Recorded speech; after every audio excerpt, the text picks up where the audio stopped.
Alors cette fois-ci, c'est un sujet complètement différent puisqu'on va parler de chiens. Alors pour parler de chiens, j'ai invité un comportementaliste éducateur canin et c'est Vincent Porcu. Vincent, merci d'avoir répondu à la question. Vincent, bonjour. Bonsoir Marc, bonsoir tout le monde, bien sûr. Alors Vincent, tu m'as appelé Marc, donc ça va être très vite fait. Il y a une règle dans cette émission, peu importe qui on reçoit, c'est le tutoiement, si ça ne te dérange pas. C'est merveilleux. Alors Vincent, encore une fois, merci. Alors, cette émission, bien sûr, elle est là pour donner la parole aux gens. C'est les gens qui vont poser la question. Aujourd'hui, tout le monde a des chiens. Beaucoup de gens ont des chiens. Je ne sais pas combien il y a de chiens en France. Tu le sais, ça? Oui, environ 9 millions actuellement. 9 millions de chiens, donc on a beaucoup de chance de tomber sur des gens qui ont des chiens ce soir. Alors, moi, ma première question, et c'est toujours comme ça que je commence mes émissions, c'est comportementaliste et éducateur canin. C'est quoi, Vincent? Là est la question. C'est quoi? C'est quoi? C'est une vaste question. Ah. Je vais faire en sorte que la réponse soit quand même un peu moins vaste, sinon on va y passer la soirée. Eh bien, en fait, ça se résume assez rapidement, bien que ce soit une science qui demande beaucoup de temps. Le comportementaliste est celui qui s'est penché sur la science du comportement, du chien en général, mais de l'animal en règle générale également. Le problème est le suivant, c'est qu'un bon comportementaliste, c'est quelqu'un qui a également une expérience de terrain. C'est la raison pour laquelle, depuis quelques années maintenant, la profession de comportementaliste éducateur canin a vu le jour. Ce sont des gens qui se sont formés soit en commençant par l'éducation canine, soit en commençant par le comportement, mais qui ont essayé de toucher les deux volets, justement, de ce qu'il est bon de connaître pour pouvoir apporter des réponses aux nombreuses questions que les propriétaires de chiens se posent. Alors très rapidement, on a banni du vocabulaire le mot dressage, je crois, parce qu'avant on dressait son chien. Hein. Eh oui, hein? On dressait son chien.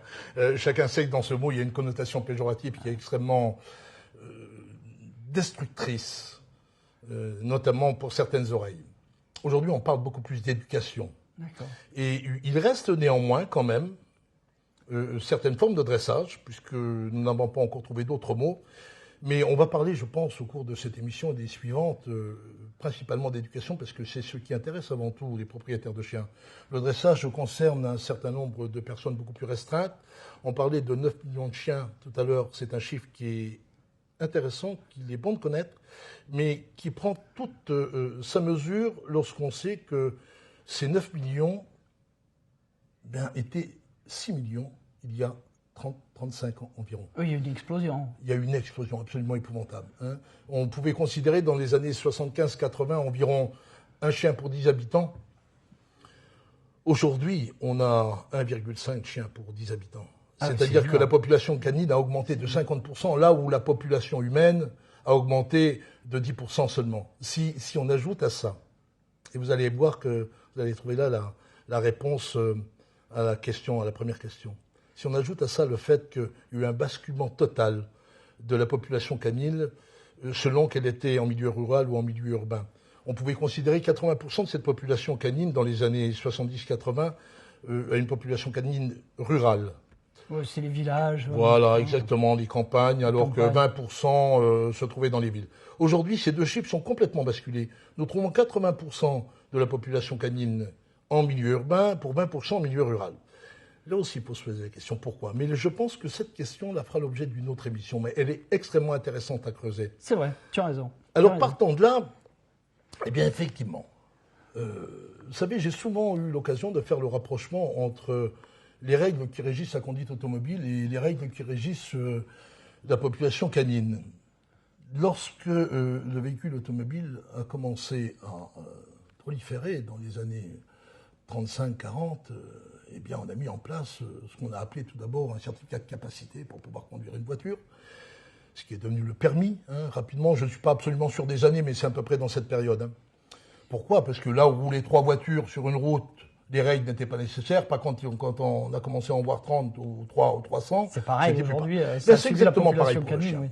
Oui. La population canine qui a été multipliée par 20 ou 30 en milieu en milieu urbain a nécessité une nouvelle réglementation, de nouvelles règles, une prise de conscience de la part des propriétaires. Il faut savoir d'ailleurs que dans beaucoup de pays d'Europe, et notamment en Suisse, la réglementation qui régit les propriétaires de chiens est beaucoup plus rigoureuse, beaucoup plus stricte et beaucoup plus logique d'ailleurs qu'elle peut l'être encore en France pour l'instant, à savoir qu'on ne permet pas à quelqu'un d'avoir un chien s'il n'est pas au courant, s'il n'a pas ce qu'on appelle un certificat de capacité. Ah ouais, tout à fait, qui n'existe pas en France. Ouais. Qui n'existe pas encore pour l'instant en France, mais on dit bien. Il existe actuellement ce fameux permis pour les chiens de première et deuxième catégorie.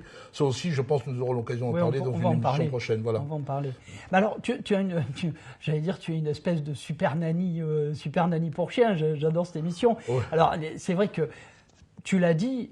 Entre guillemets, n'importe qui peut posséder un chien, acheter un chien, recueillir un chien dans un refuge ou autre. Mais là, on se retrouve avec un phénomène qui se rapproche un peu du côté enfant, j'allais dire, c'est-à-dire qu'il y a une éducation. Alors cette éducation, c'est le maître qui la donne ou c'est le chien qui se la fait tout seul? Alors, c'est pas le maître qui la donne au chien, c'est pas le chien qui se la fait tout seul, ce sont des spécialistes qui la font au maître. D'accord. C'est complètement différent. Tel maître, tel chien. Un peu. Ce qu'il faut, donc, on en revient à cette augmentation absolument extraordinaire du chien en milieu rural. Il y a deux questions qui peuvent se poser là-dessus. Pourquoi et comment? Bon, comment, tout le monde est facile de comprendre qu'à partir du moment où on commence à avoir un nombre d'individus trop important, il va falloir établir des règles. Ces règles ne peuvent pas être respectées sans passer par un système d'éducation. Qu'est-ce que l'éducation? Là aussi, il faut se poser la question. Qu'est-ce que l'éducation? L'éducation, c'est comme pour l'enfant, c'est l'apprentissage de ce qui est bien et de ce qui n'est pas bien. On y arrive. Voilà, on y arrive. Donc si le maître lui-même ne fait pas la distinction, il ne va pas pouvoir. Il ne va pas pouvoir la faire. Et quel est l'ennemi numéro un, l'adversaire, mais même l'ennemi numéro un dans l'exploitation de ce domaine? Eh bien, c'est l'attitude anthropomorphique de 80% des maîtres. Alors, qu'est-ce que tu appelles l'attitude? Alors, tu viens de le dire tout à l'heure, ça y est, le chien occupe aujourd'hui dans la société une place qu'il n'a jamais occupée auparavant. Jamais. À tel point qu'il occupe une place qui est, non pas déraisonnable, mais qui est très très mal interprétée. J'ai souvent l'habitude de dire il n'est pas interdit à qui que ce soit d'aimer un chien en tant qu'un être humain. Absolument pas. Encore faut-il qu'on l'aime comme un animal. Parce que c'est ni lui rendre service, ni faciliter le mode de communication avec lui. Et on souffre de ça énormément. Toute l'éducation et la bonne éducation du maître réside prioritairement dans le fait qu'il va falloir lui faire comprendre qu'il a affaire à un individu qui n'est pas un être humain, qui a des codes, des modes de communication qui sont totalement différents de ceux de l'être humain, et qu'il va falloir préalablement qu'il apprenne ces codes avant d'obtenir de son chien qu'il ne soit pas une gêne, ni à la maison, ni dans la rue, ni dans la société. Alors, tu l'as vu, on a un chien qui a l'air fou. Je dis bien qu'il a l'air fou, parce qu'il n'est pas du tout. En fait, c'est un photographe qui a une idée géniale. Il a pris à des vitesses élevées en photo un chien à qui on jette des croquettes. Et là, j'ai effacé la croquette, mais en fait, elle était sur l'image. Le chien est prêt à l'attraper, c'est pour ça qu'il a cette tête-là. Mais ceci pour dire qu'on a des chiens ingérable, j'ai entendu dire.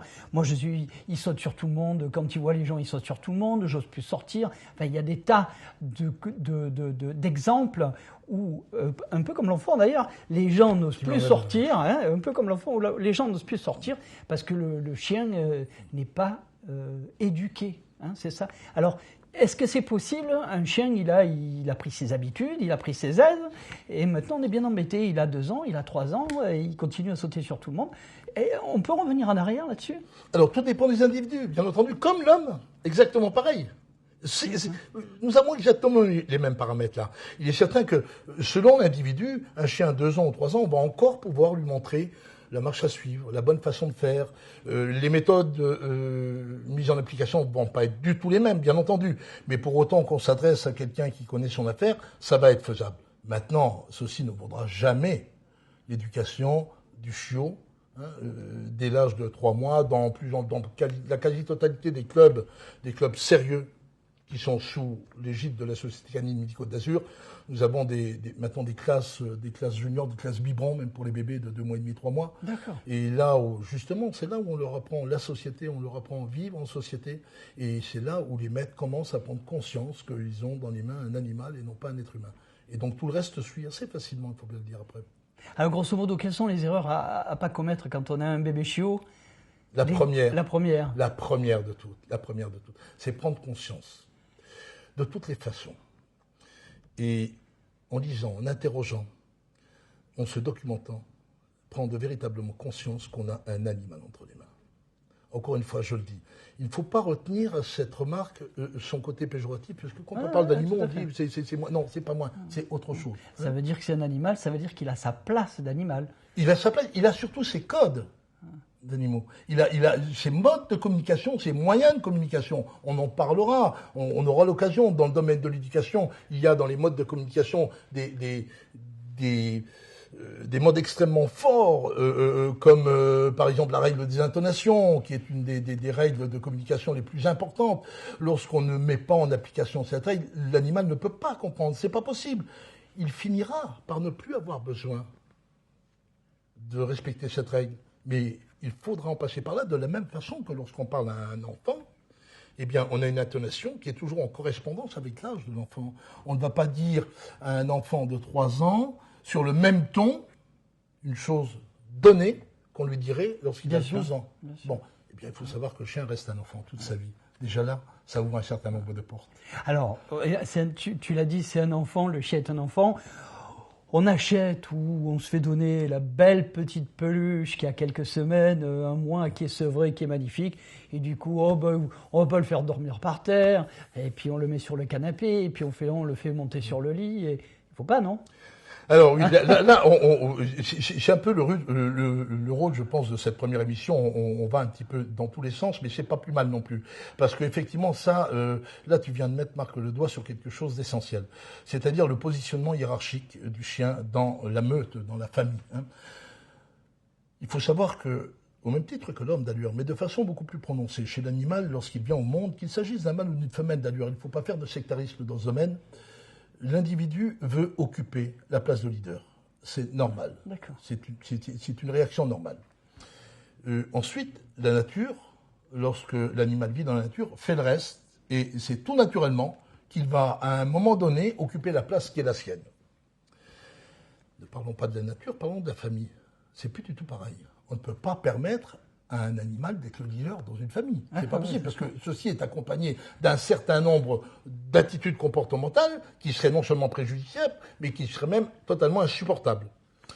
Donc il va falloir faire en sorte qu'il apprenne ce positionnement hiérarchique.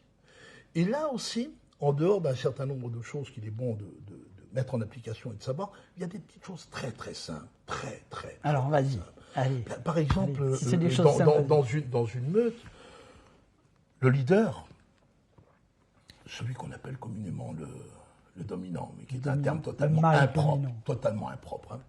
Et je t'expliquerai pourquoi tout à l'heure.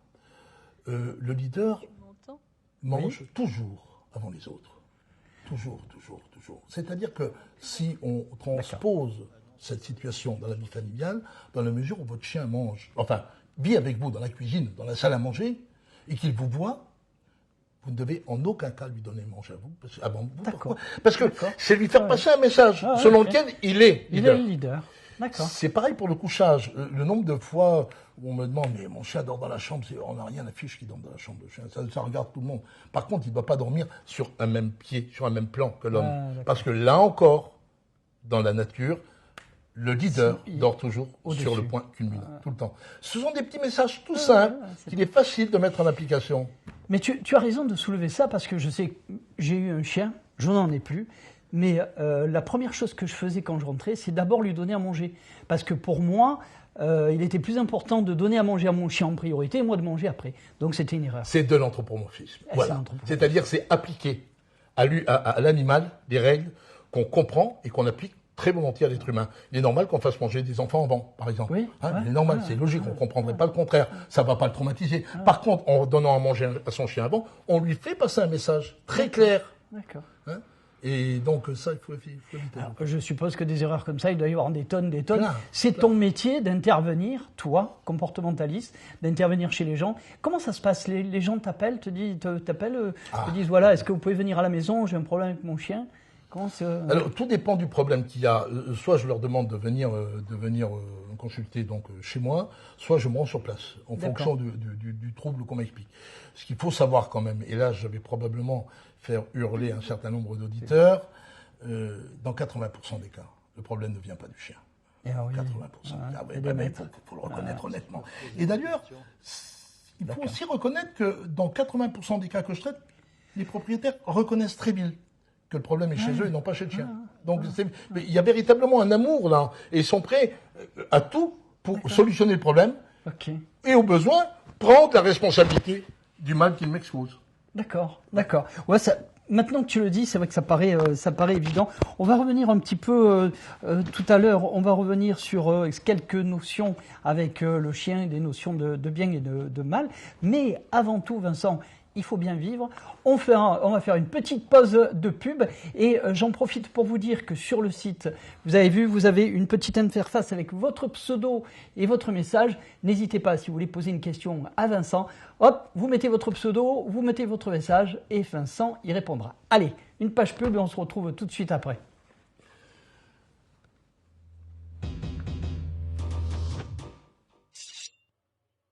La société Marine Plaisance, implantée à Cavalère depuis 1978, propose à la vente des bateaux neufs et d'occasion, mais aussi un espace de carénage, une cale de mise à l'eau et un grutage des unités jusqu'à 40 tonnes.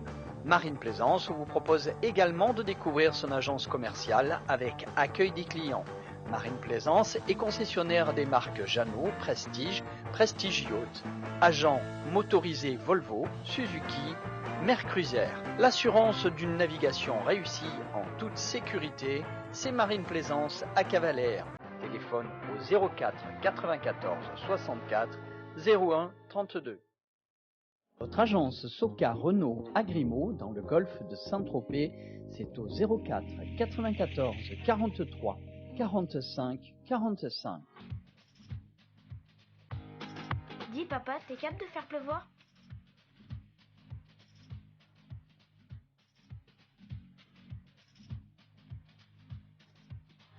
Come, my baby, come, we show you the world. Day, day, day. Come, my baby, come, we start playing nightmares. Day, day, day.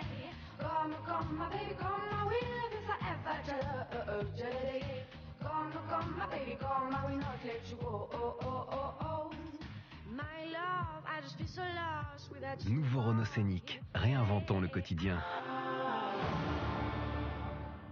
Votre nouveau Renault Scénic vous attend à l'agence de Soka Renault à Grimaud, golfe de Saint-Tropez, au 04 94 43 45 45. Depuis plus de 30 ans, l'entreprise TVS Eric Schwartz est spécialisée dans l'équipement et l'installation en hydraulique des parcs et jardins. TVS installe tous les équipements pour les forages jusqu'à des profondeurs supérieures à 350 mètres. TVS réalise pour vous l'arrosage automatique, la création de bassins naturels, d'étangs ou encore la création de cascades et fontaines. Dans le golfe de Saint-Tropez, la garantie d'une maîtrise hydraulique, c'est TVS Eric Schwartz au plan de la Tour, au 04 94 43 79 60.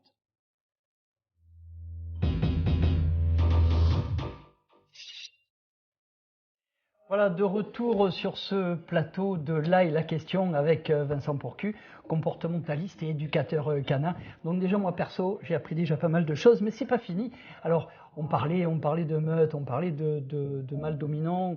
En off, tu m'expliquais que le mâle dominant, c'est pas celui qui casse la gueule à tout le monde, au contraire, c'est celui qui est le plus malin. Oui, effectivement. Ça, c'est peut-être un peu dans la vie, c'est peut-être pareil d'ailleurs. C'est tout à fait. On peut se rendre compte facilement. Là, il faut démystifier cette notion de dominant, que tout le monde met en avant chaque fois qu'un chien montre un signe d'agressivité. Mon chien est dominant, vous savez, il supporte. C'est pas ça du tout.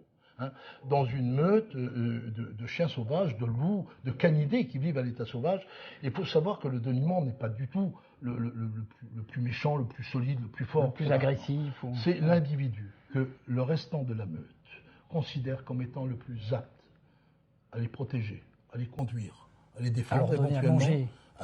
C'est le plus apte à les mener là où ils doivent aller, en utilisant toutes les possibilités, toutes les propriétés qui sont les leurs.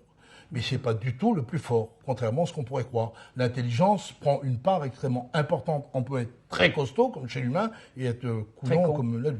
Ah non, mais on peut le dire. Voilà. On peut dire. Ici, on peut tout dire. Voilà, c'est bien. C'est bien. On peut tout dire. Chez nous, on peut tout dire. D'accord. Alors, il y a une chose importante, on en parlait tout à l'heure, le chien, effectivement, il a sa place, mais pour se repérer, encore une fois, comme un enfant, il va falloir à un moment donné qu'on puisse lui donner les codes pour qu'il sache ce qui est bien ou ce qui est mal. Parce que lui, il n'en sait rien. Dans notre monde à nous, il ne sait pas ce qui est bien ou mal. Effectivement, Marc, tu mets le doigt là sur quelque chose d'essentiel. Et il faudrait que tout le monde comprenne bien que le chien, originellement, n'est pas fait pour vivre en ville, n'est pas fait pour vivre dans la famille. C'est nous qui lui avons imposé, plus ou moins, pour notre bien personnel, pour notre bien-être, pour notre satisfaction, par égoïsme, bien souvent d'ailleurs, qui lui avons imposé un mode de vie qui n'est pas du tout sien, originellement parlant.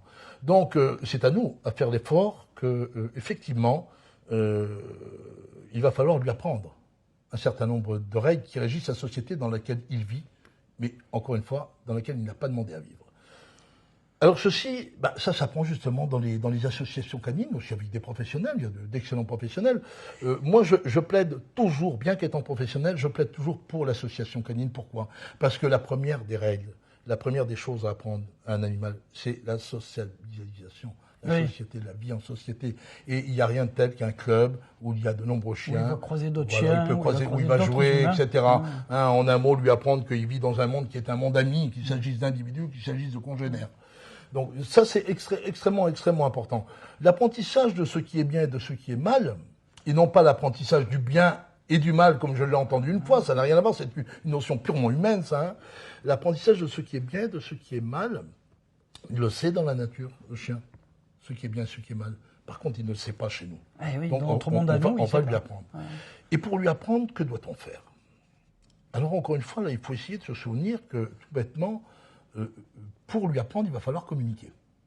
Lorsque deux individus veulent communiquer, il va falloir qu'ils parlent le même langage. On est bien d'accord, hein, c'est pas possible autrement. Bon, moi, j'aboie très mal. Hein. Ah oui, moi aussi.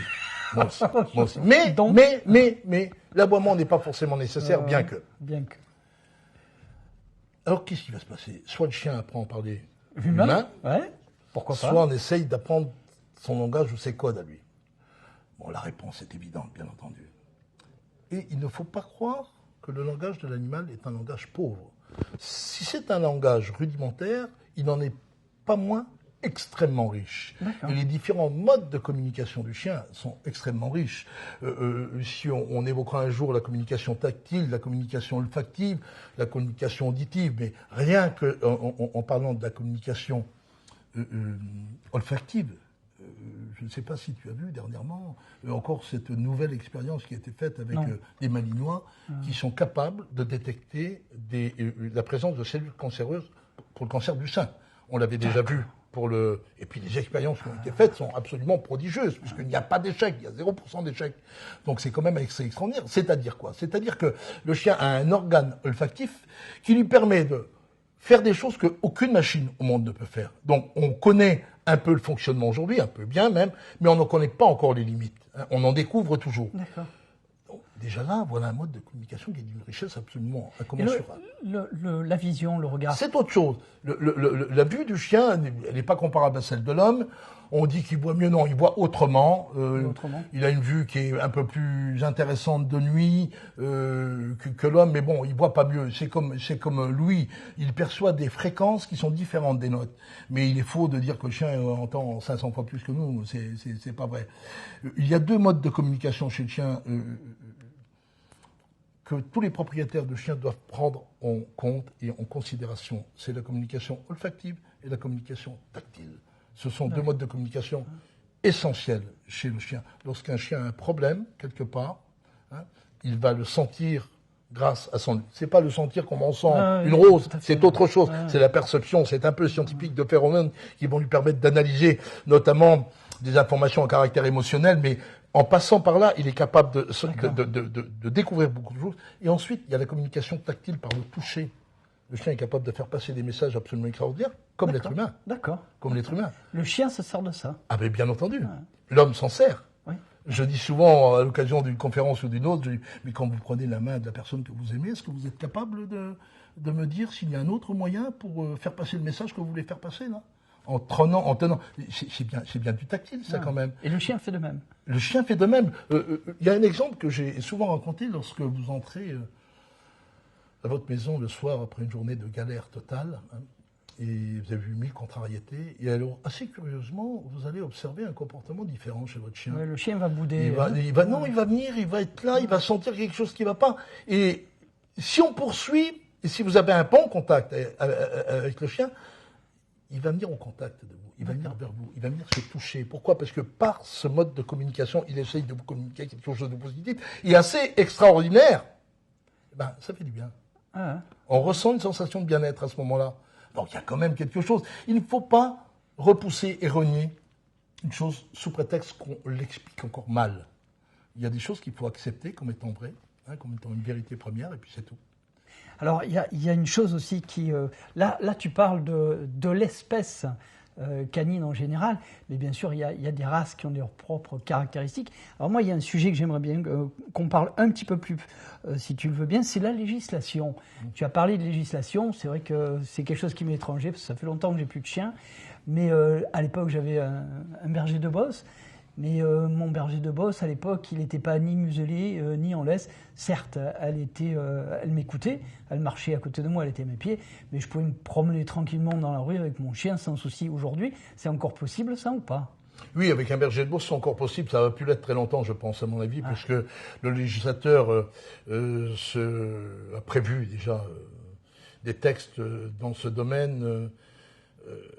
Il va falloir, compte tenu du nombre de chiens qui prolifèrent en permanence, il va falloir que les propriétaires se soumettent à une certaine formation pour pouvoir avoir un chien. Je pense qu'on va y venir. C'est obligatoire aujourd'hui pour les chiens catégorisés, c'est-à-dire les chiens de première et deuxième catégorie.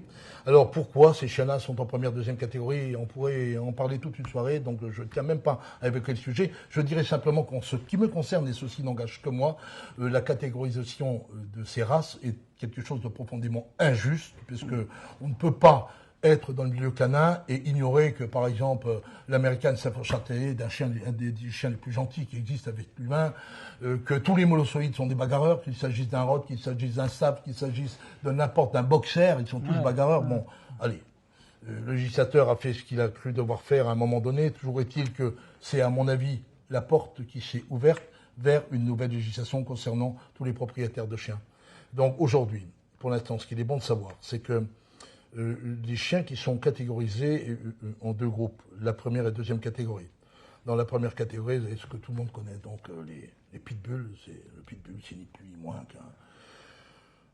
qu'un American Staffordshire Terrier, hein, mais qui n'est pas inscrit à un livre d'origine reconnu par la Fédération cynologique internationale. Donc ça peut être tout et n'importe quoi.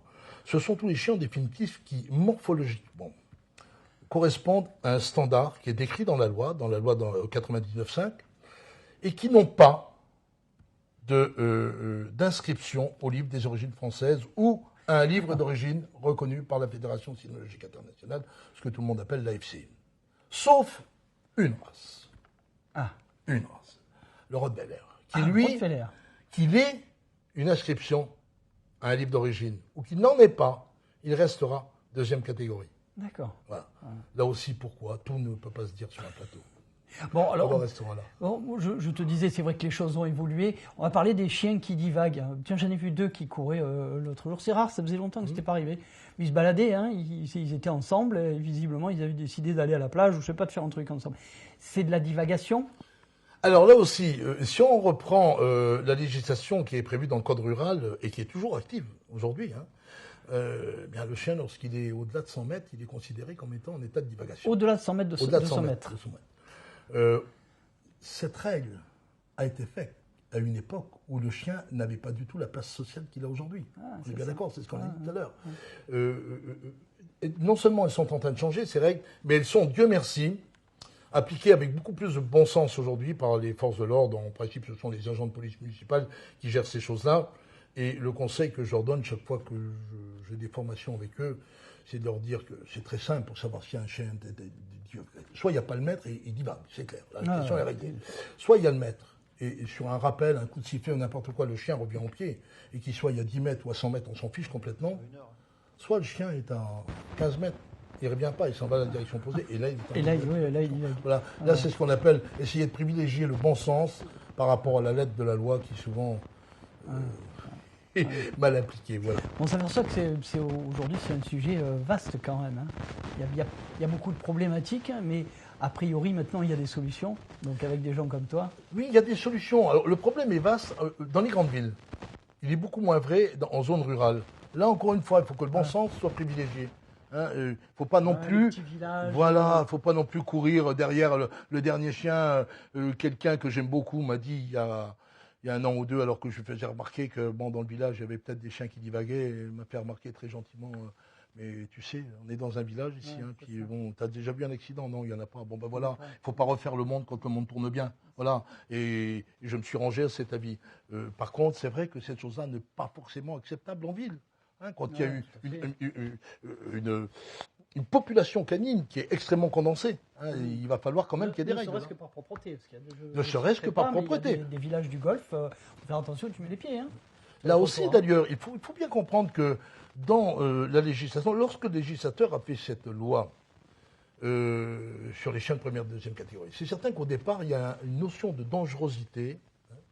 Et puis très très vite, cette notion de dangerosité a été un petit peu laissée de côté parce qu'on s'est rendu compte qu'en définitive, sur les accidents dont le chien était à l'origine, eh bien seulement 35% concernaient les morsures.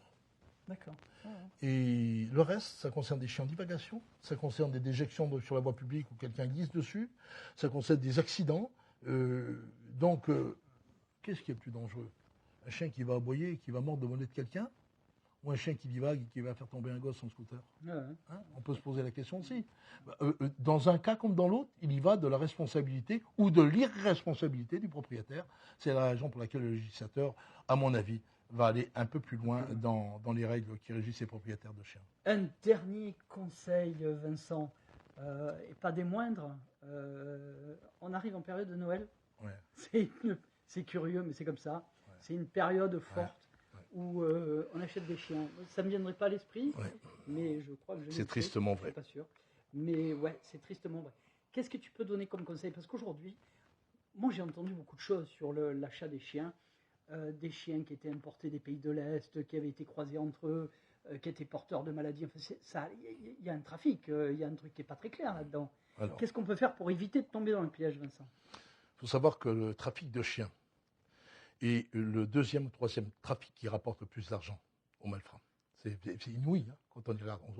On ne peut pas le croire au départ, et pourtant c'est vrai. Alors, pourquoi? Parce qu'il y a là l'exploitation de l'aspect sentimental des papas, des mamans, des enfants. Il m'arrive de le faire au moins une fois par an. Et une fois, lorsque j'ai fait une formation des enfants, je fais souvent en été une sensibilisation des enfants à la propriété animale. C'est un petit truc qui se passe dans un club canin, ça dure 4-5 après-midi, où les enfants se familiarisent avec le chien et apprennent à l'aide de vidéos pédagogiques, etc., et puis de travail sur le terrain, de promenade. Ils apprennent ce qu'est un chien, au sens réel du terme. On démystifie le chien rintintin, vous savez, etc., etc. Eh bien, la plus belle réponse que je puisse donner à ta question, Marc, c'est la réflexion d'une petite fille que j'ai eue à la dernière formation que j'ai faite. À la fin du stage, cette petite fille n'avait pas de chien, elle venait pour apprendre parce que papa et maman avaient promis de lui offrir un chien à Noël. D'accord. Et je me rappelle de monsieur le maire qui était présent ce jour-là, et elle a dit, qu'est-ce que tu en penses quand on l'a interrogé? Alors, quelle race tu veux? J'ai réfléchi, je veux pas de chien, elle dit. Je veux plus de chien. Voilà.